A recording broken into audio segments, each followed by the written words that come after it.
Monsieur, bonsoir et nous ouvrons par le chapitre des mesures législatives et réglementaires. Sur le rapport du ministre de l'Élevage et de la Pêche, le Conseil des ministres a adopté des projets de texte relatifs à la création, à l'organisation et aux modalités de fonctionnement et au cadre organique du projet de développement et de valorisation de la production laitière du Mali. L'élevage est un secteur clé de l'économie nationale.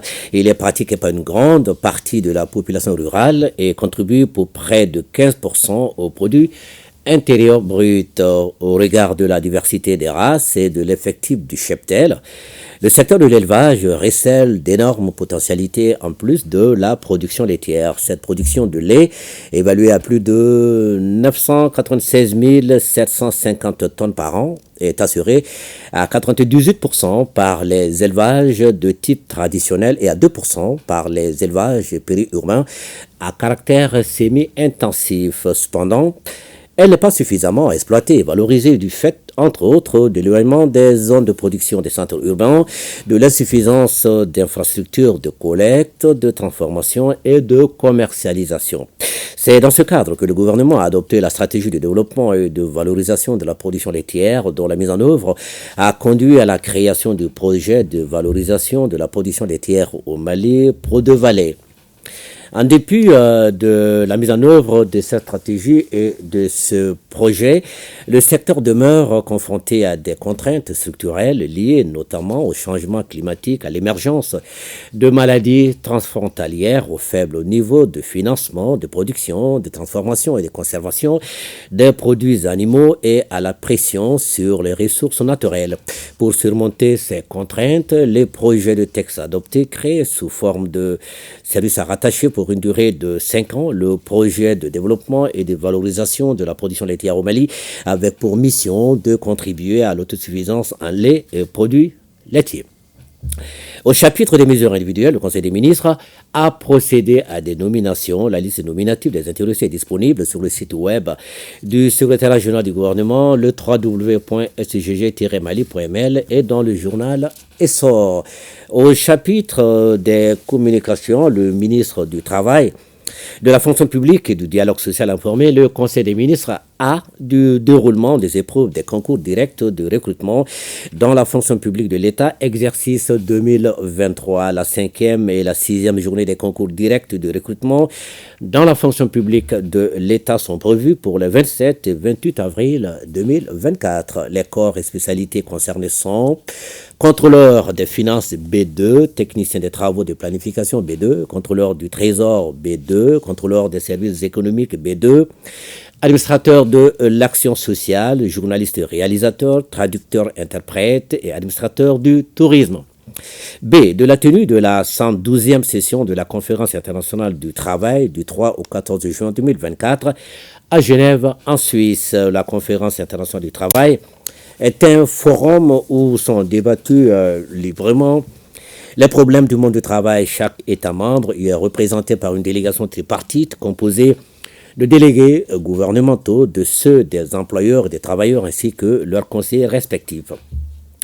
L'ordre du jour de cette 112e session comporte des séries de questions, les questions inscrites d'office et les questions inscrites par la conférence ou par le conseil d'administration du Bureau international du travail. Le ministre de la Jeunesse et des Sports chargé de l'instruction civique et de la construction citoyenne a informé le Conseil des ministres de l'organisation de la 10e édition du Tour cycliste international du Mali dénommé Tour de l'intégration prévu du 21 au 26 mai 2024. Depuis 2009, la Fédération malienne de cyclisme, en collaboration avec le ministère de la Jeunesse et des Sports, organise le Tour cycliste international du Mali qui, au fil des ans, a gagné en notoriété, faisant de lui l'une des compétitions les plus prisées du calendrier Africa Tour de l'Union cycliste internationale. L'édition 2024 du Tour cycliste international du Mali, dont le thème est l'intégration par le sport, regroupera le Mali, le Burkina Faso, le Bénin, le Cap-Vert, la Côte d'Ivoire, la République démocratique du Congo, la République de Djibouti, la Gambie, la Guinée-Bissau, le Maroc, la Mauritanie, le Niger, le Sénégal, le Tchad et le Togo.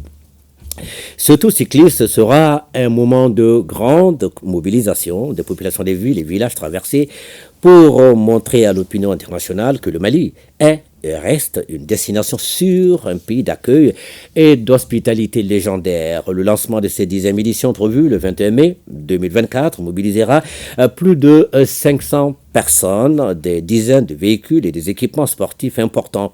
Elle sera réalisée en 5 étapes et connaîtra son épilogue par l'organisation du Grand Prix de la ville de Bamako et la tenue de 2 étapes sous forme de critérium à Koutiala et Sikasso.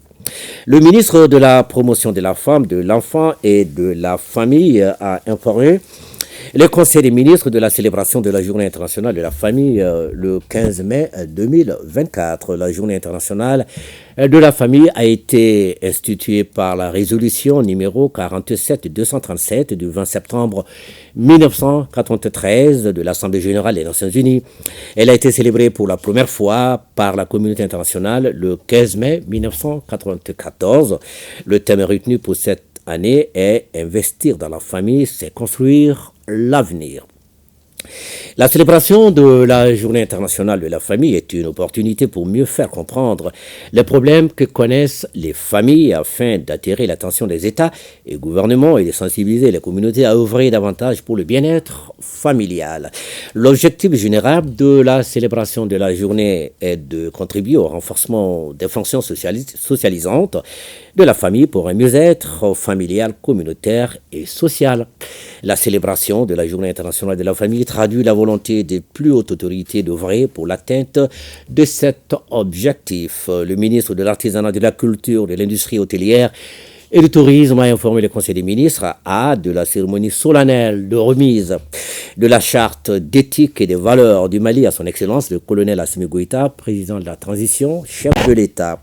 La charte d'éthique et des valeurs a été élaborée par un comité scientifique constitué d'une équipe pluridisciplinaire en exécution d'une instruction du président de la transition, chef de l'État, devant le constat de l'effritement progressif des valeurs ancestrales qui ont toujours constitué le ferment et le ciment de notre société.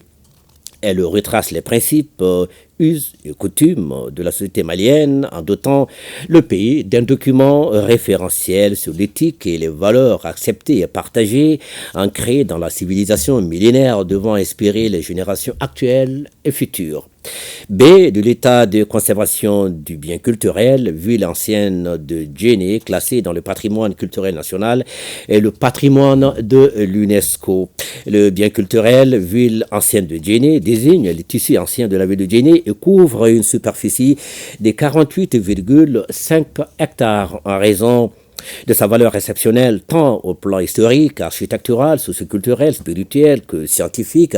Ce bien a été inscrit sur la liste du patrimoine de l'UNESCO en 1988 et classé dans le patrimoine culturel national en 1992. Impacté par la crise sécuritaire et au regard de la persistance de la menace, le site a été inscrit sur la liste du patrimoine mondial en péril en 2016 par l'UNESCO.